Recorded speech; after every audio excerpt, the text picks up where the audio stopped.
name is Emma Wiggins, and before I begin my speech, I would like to define what is a father. According to Merriam-Webster's dictionary, a father is either a male parent or a man who has begotten a child. This brings you to your next question. What is my speech about? My speech is about the importance of a father and why children need a strong father figure in their lives. Here are some points I will be covering in my speech. Why are fathers important overall to children? How are children's emotions regulated when a dominant father figure is present in their lives?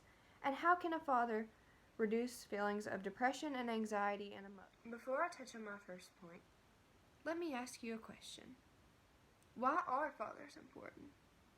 Close your eyes for one moment. Wander back into your memories.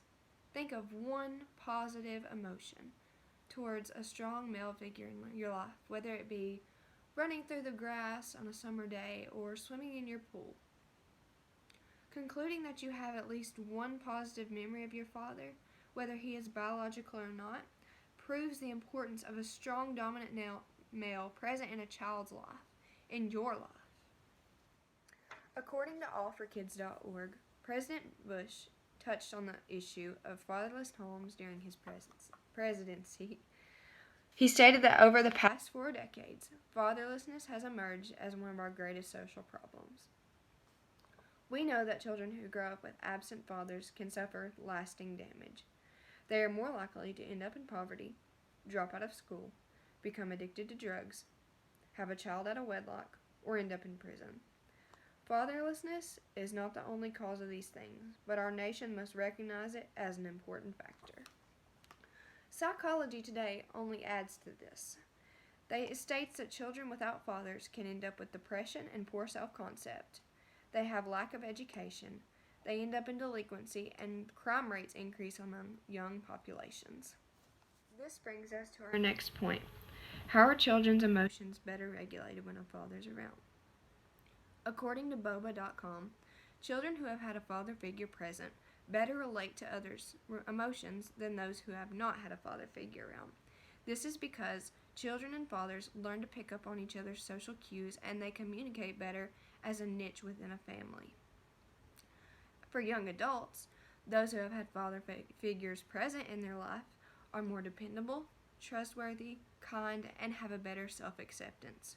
They also know how to make friends and learn to branch out and go to college rather than those who don't. They would rather end up in social poverty than to learn to make their way.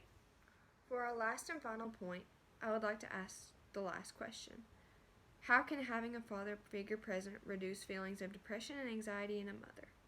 According to babychick.com, fathers play a huge role in pregnancies, both during and after. Not only does he help with nighttime feedings and diaper changes, he helps with the mother's emotions as well. Some fathers go above and beyond, but women state that this is a lifesaver, especially if she's going through postpartum depression.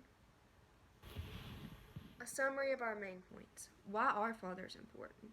Fathers are important because they regulate every part of a child's life. How are children's emotions regulated?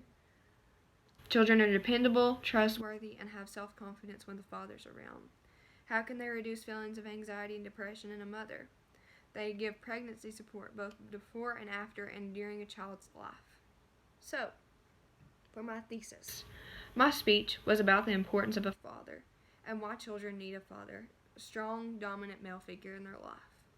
According to Merriam-Webster's dictionary, a father may just be a male parent or a man who gives life to a child, but in reality, he is so much more. He gives a child their personality. He allows them to grow and explore.